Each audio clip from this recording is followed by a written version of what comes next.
भूर्भुवः तत्सवितुर्वरेण्यं भर्गो देवस्य धीमहि धियो यो नः ప్రచోదయాత్. జై గురుదేవ్. మహాలయ అమావాస్య గురించి చాలా మందికి చాలా సందేహాలు ఉన్నాయి. మన సందేహాలకు సమాధానాలు చెప్పడానికి మన దగ్గరకు విచ్చేశారు మన శ్రీ ఫణిరాజ్ గారు. ఎంతో అనుభవం ఉన్నవారు. ఇక్కడ వారి మొబైల్ నంబర్ కూడా పెడుతున్నాము. ఈ క్రింది నంబర్ కి కాల్ చేసి మీరు మీ సందేహాలను తీర్చుకోగలరు. మనం ఇప్పుడు ఫణిరాజు గారిని పరిచయం చేస్తున్నాము. నమస్తే ఫణిరాజు గారు. నమస్కారం. చాలా మందికి ఈ మహామాలయ పక్షం గురించి సందేహాలు ఉన్నాయండి. వారి సందేహాలకి మీరు సమాధానాలు చెప్పాలి దయచేసి. ఇప్పుడు పితృపక్షాలు అంటే ఏమిటి అని అడుగుతున్నారు. మీరు కాస్త చెప్పగలరా?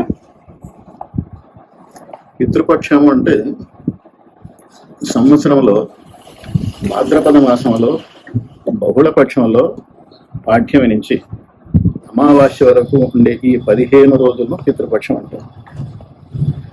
ఈ పితృపక్షం యొక్క ప్రాముఖ్యత ఏంటంటే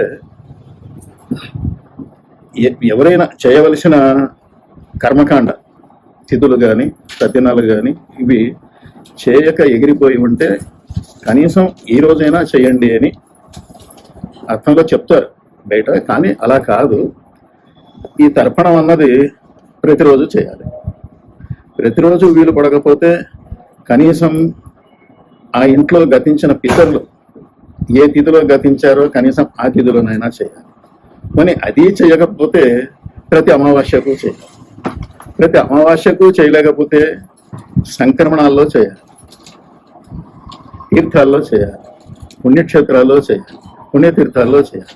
ఇలా చేయవలసిన సమయాలు, చేయవలసిన ప్రదేశాలు చాలానే ఉన్నాయి. ఇవన్నీ కుదరకపోతే కనీసం మహాలయ పక్షంలోనైనా చేయండి ఏమన్నా అని మన ఋషులు తీర్మానం చేసి ఇది మనకు ఏర్పాటు చేశారు. ఈ 15 రోజులు అంటే 15 రోజులు ఎందుకు పెట్టారంటే ఈ 15 తిథులు కలిసి వస్తాయని పెట్టారు. 15 తిథులు కలిసి వస్తాయని పెట్టారు. రోజు చేస్తే మంచి ఫలితమే ఉంటుంది. ఏ రోజు ఏదో వీలైన రోజు అయినా చేసుకోవచ్చు. అది లేదంటే ఫలానా రోజు మా తండ్రి గారు ఆ తిథి రోజు గతించారు, మా తల్లి గారు ఆ తిథి రోజు గతించారు, మేము ఆ రోజు చేస్తామన్న వాళ్ళు కూడా ఉన్నారు. అట్లా కూడా చేసుకోవచ్చు. ఇక బయట మనకు ఎక్కువ కనిపించేది ఏమంటే అమావాస్యనే ప్రధానంగా తీసుకుంటారు. ముఖ్యంగా ఆ రోజే అన్ని కార్యక్రమాలు చేయాలి, ఆ రోజే ముఖ్యము, ఆ రోజు చేయాలన్నది ప్రజల్లో బాగా తీవ్రంగా నాటుకుని ఉంది. అది ఏమీ లేదు. ఈ 15 రోజులు ఎప్పుడైనా చేసుకోవచ్చు. అది పితృపక్షం యొక్క ప్రాధాన్యత. చాలా బాగా చెప్పారు ఫణిరాజ్ గారు. ఇక్కడ ఎప్పుడెప్పుడు చేయొచ్చు అనే దానికి ఎక్కువ అవకాశాలు కూడా చక్కగా చెప్పగలిగారు, మీరు చెప్పారు. తర్వాత ఇక్కడ ఈ తిథులు అనేది చాలా మందికి పబ్లిక్ కి అంత తెలియదు.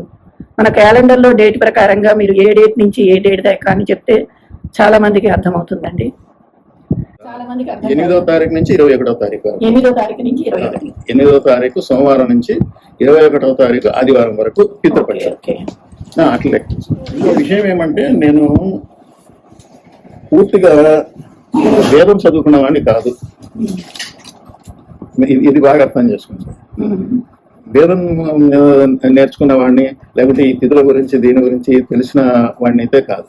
నేను కేవలం గాయత్రి పరివార కార్యకర్తని, పండిత శ్రీరామ శర్మ ఆచార్య గారి శిష్యుడిని.